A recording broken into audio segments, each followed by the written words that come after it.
Hello everyone, this is my playthrough of Agent U.S.A, which will actually be divided into 3 parts. This is one of the more unusual rail-oriented games that I played over the years, where you're touring the country doing exactly what the introduction described. The trains are either this American standard 4-passenger coaches and a caboose, or a fictional rocket train. The E8 or 9 that's on the cover of the game has nothing to do with the actual game. But that gives them a bit of freedom because the game has 2 standardized designs for the whole country. And it's not really based on the real-life rail system. There are a lot of fundamental differences in the stations that are active and how active they are and so on. And the game was originally published by Scholastic in 1984 to teach school children geography.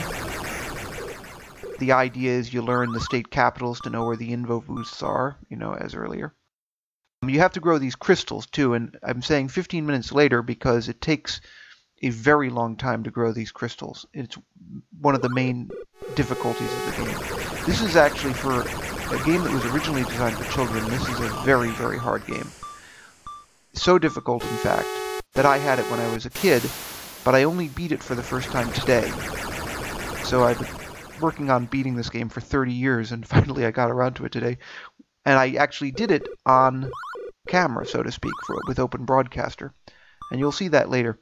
Now you need 100 crystals to beat the fuzz bomb, as you can see there. So I've got them. And now it's time for me to go and find out where the fuzz bomb is. So I have to go to a state capital. I choose Carson City, Nevada, to go to the info booth.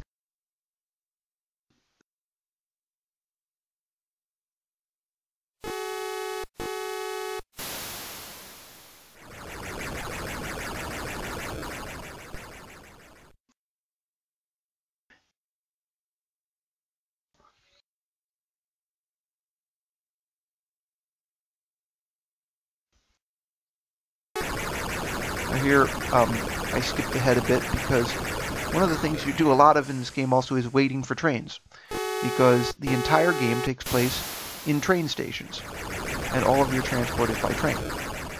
So you can see how it's a railway game of sorts, even if it's a very strange one. And here we're going to Carson City. Most of the game time is actually taken up by the train trips. There's real time when you're in the station, but they speed it up drastically once you get on the train. And you can see how the time of day changes, the time zones change. A lot of things are quite accurate, actually. They don't use military time, though, even though you're a spy and you're traveling on trains. Maybe because they figured that would be too hard for the kids. So there's the fuzz bomb in Newark, New Jersey. So we have to get across the country without a direct train. So we are going to have to change a few places. Here I'm scanning through the cities to see how many crystals they have for their defense, because the citizens carry crystals too. But they're not very effective. It can only hold off the fuzz menace for just so long. So I have to get over there. And so I will first get a ticket to San Francisco, and the reason is the fast rocket trains only depart from major cities. So if I want to get across the country fast, I have to go backwards to San Francisco to get one of those trains.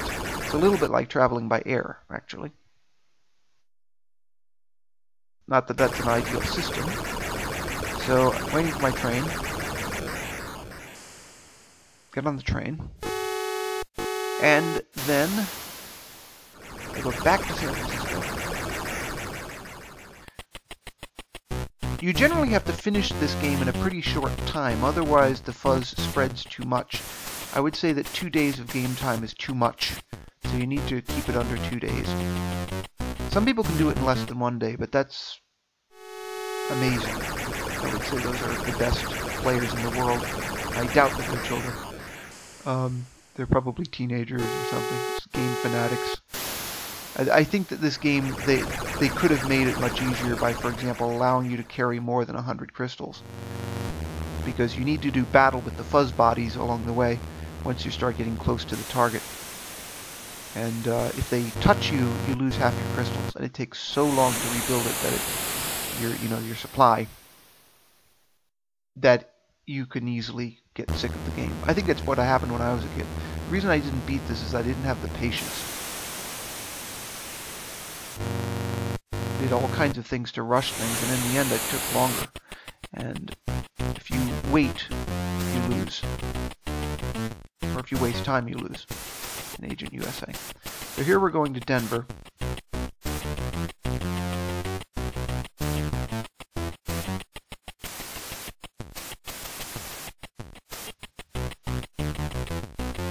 And what I'll do is I'll verify the fuzz bomb's location. There's the time zone change. But jumping up to our arrival here, following afternoon.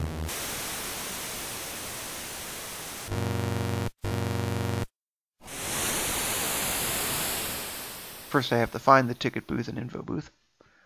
I don't have all these station layouts memorized. There's the info booth. And we will try to find where the fuzz bomb is.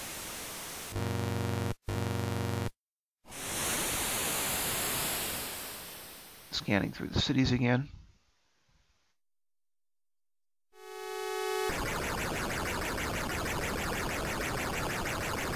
So New York City is the new location.